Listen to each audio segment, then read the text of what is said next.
So information overdose destroys our mental health. અને મોટા ભાગનું તમે જોજો, તમે ક્યાંથી ઉદાસીની શરૂઆત થઈ, ચિંતાની શરૂઆત ક્યાંથી થઈ, તમે એનું origin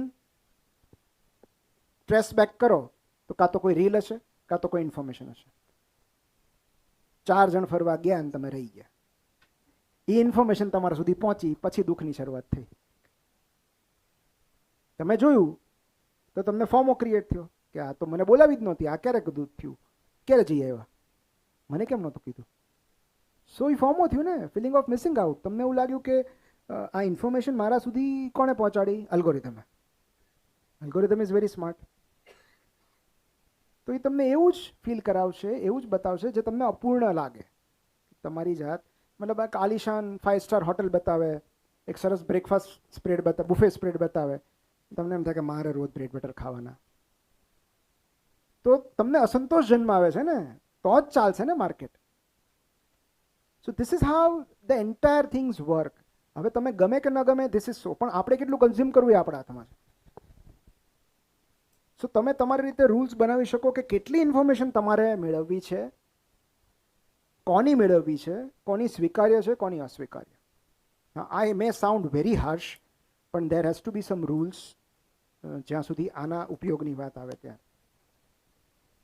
because I live in a bubble, બરાબર. તો મારા સુધી પહોંચવું બહુ અઘરું છે, કારણ કે મને નાહકની ઇન્ફોર્મેશનની જરૂર જ નથી યાર.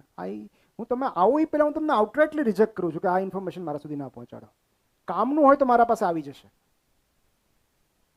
સો આ it is like a boundary જે આપણે ડ્રો કરવી પડે કે દરેક, તમે કેટલાક લોકો એમાંય ગર્વ અનુભવતા હોય કે હું 10 વોટ્સએપ ગ્રુપનો એડમિન છું.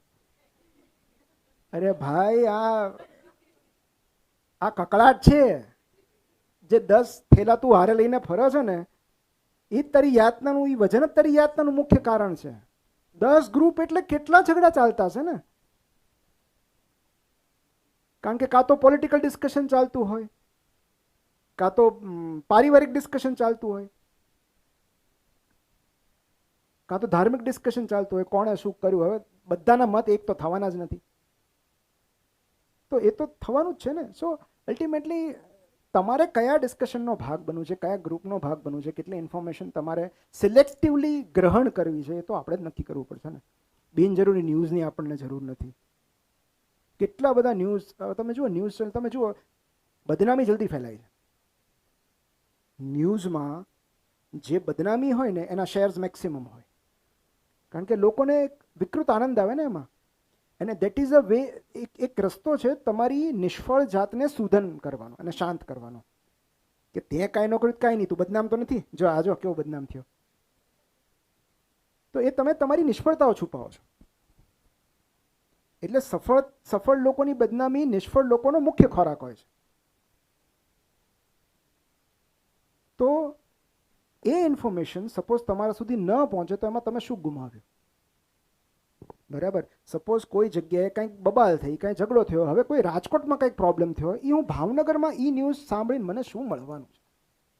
ન તો એ ન્યૂઝ ગ્રહણ કરવાથી હું બદલાવાનો છું, ન તો રાજકોટ બદલાવાનું છે. તો એ ન્યૂઝ મારે શું કામ કન્ઝ્યુમ કરવા જોઈએ? સિમ્પલ છે ને.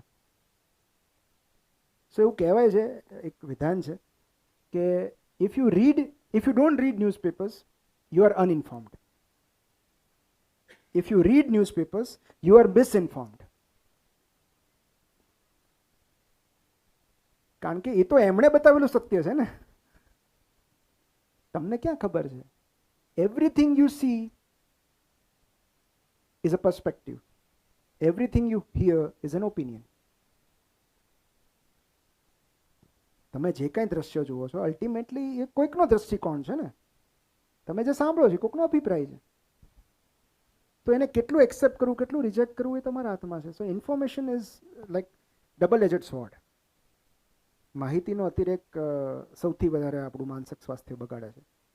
સો એ જે સ્ક્રીન ટાઈમ છે કે જે બી કન્ઝમ્પશન ટાઈમ છે એ આપણે મિનિમાઇઝ કરવો જોઈએ. ખાસ કરીને જો એવા રીલ જોયા પછી તમને એવું લાગે કે આનાથી મને મારી અંદર ચિંતાની લાગણી જન્મી છે, બરાબર, તોય હવે ઇન્સ્ટાગ્રામ એટલું સીધું છે કેટલીક ઇમેજ બ્લર કરી નાખે છે, આપણને પહેલાં વોર્નિંગ આપે છે કે આ દ્રશ્યો તમને વિચલિત કરી શકે છે, તમારામાં હિંમત હોય તો જ જુઓ.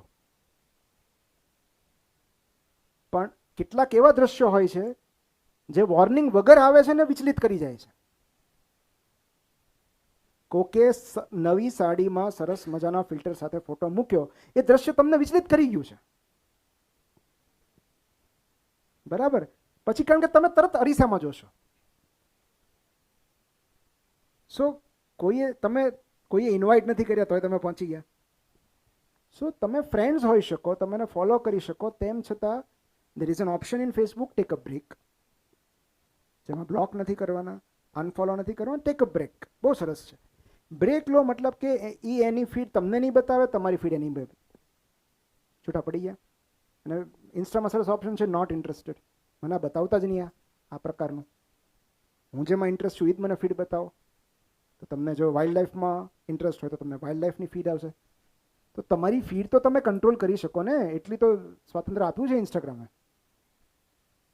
સો you can exploit the algorithm that way, કે તમને જેમાં રસ છે એ પ્રમાણે એ પ્રકારની ઇન્ફોર્મેશન તમે ગ્રહણ કરી શકો, જેથી કરીને તમે એ ટૂલને વાપરી શકો, એ ટૂલ તમને ન વાપરે.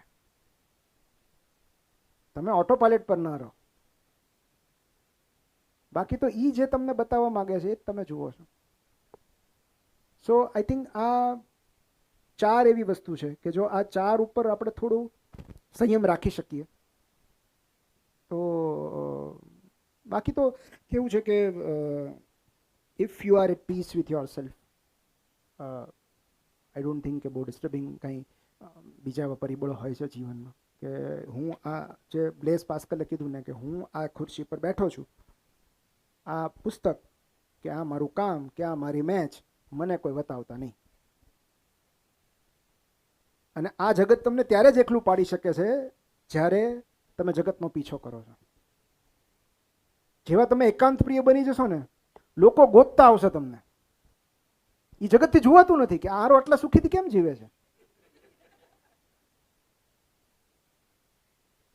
તમને કોઈની પડી નથી, તમે તમારું જીવન મોજથી જીવો છો, એ દુનિયાને સૌથી વધારે ડિસ્ટર્બ કરે છે કે આટલી રાજી કેમ છે, કઈ વાતનો રાજીપો છે એટલો બધો, અમારે અહીંયા 10 ટેન્શન છે. સો ક્યારેક એવું હોય કે આપણા જગત પાસેથી અપેક્ષાઓ વધારે હોય છે. And universe is not bound to give us anything. આ જગત કશું જ આપવા બંધાયેલું નથી આપણને, કોઈ ગેરંટી નથી. સો તમે કેટલું આપી શકો છો, તમે કેટલું કન્ટ્રીબ્યુટ કરી શકો છો, એ જ મહત્વનું છે. At some point in time, તમે આજ નહીં તો કાલ નહીં તો આપણને સમજાશે જ તે કે આપણે કોઈને બદલી નથી શકતા, કોઈની પાસેથી અપેક્ષાઓ રાખવી નકામી છે. કોઈ આપે સામેથી તો ગ્રેટિટ્યૂડ, અરે વાહ, મેં ધાર્યું નહોતું કે તમે ગુલાબ લઈને આવશો, પણ તમે ગુલાબ લઈને ના આવો ત્યાં સુધી અહીંયા બેઠો રહું તો હું હેરાન થઈશ.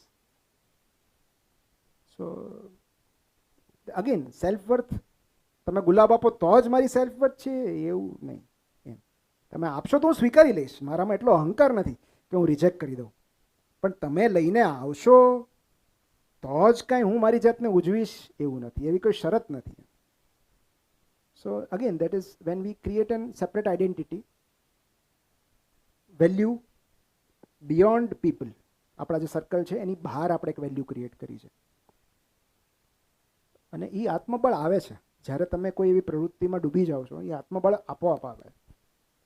મેં એવા લોકોને જોયા છે, પેશનેટ લોકોને, કે જેમની પાસે એટલા રૂપિયા નથી, લોકોય નથી એમની પાસે, છતાં ખુમારીથી જીવે છે, કારણ કે એમની પાસે એમનું કામ છે, પર્પસ છે એનો, કે મારે આ તો કરવાનું જ છે.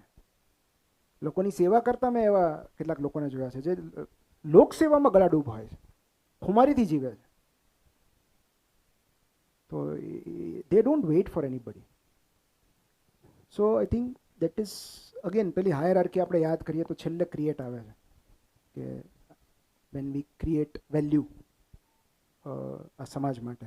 કે બાકી તો તમે આમનામ શ્વાસ લઈને ચાલ્યા જાઓ, શાંતિથી નીકળી જાઓ તો એમાં કંઈ ખોટું નથી. એક શાંત જીવન જીવવું એ સૌથી મોટી સફળતા છે. લેથ બિયોસસ કહેવાય એને, લેથ બિયોસસ. લેથ બિયોસસ મતલબ એક એવી ગુમનામ જિંદગી જીવવી જે કોઈને ખબર જ નથી. કારણ કે કાં તો તમને એટેન્શન મળશે કાં તો શાંતિ મળશે, બે સાથે નહીં મળે. So you have to decide, attention જોઈએ છે કે શાંતિ જોઈએ છે. મોજ. જેવું અટેન્શન પાછળ દોડશો ને એટલે શાંતિ છીનવાથી જશે. તો લેટ બી અસ મતલબ કે તમે એક એવી ગુમનામ જિંદગી જીવો છો જેની કોઈને ખબર જ નથી. અને કોઈને ન સમજાય એવી જિંદગી જીવી કંઈ અપરાધ નથી. તમને ન સમજાતું હોય, મારી આ લાઈફસ્ટાઈલ છે ભાઈ, હું સવાર 4 વાગે ઉઠું છું, હું 2 વાગે સૂવું છું રાત્રે. તો તમને સમજાય એવી જિંદગી જીવવી કંઈ, મારો જન્મ કંઈ તમને ઇમ્પ્રેસ કરવા નહોતો થયો. અનફોર્ચ્યુનેટલી મને એવું કોઈ અસાઇનમેન્ટ નહોતું આપ્યું કે પૃથ્વી પર જઈને ફલાણા ભાઈને ઇમ્પ્રેસ કરજે કે રાજી કરજે. So I cannot be a people pleaser unfortunately. I am here to perform certain duties towards my family, towards society. અને એ દરમિયાન એક કરતી વખતે જો કોઈ રાજી થાય તો it is my honour and privilege.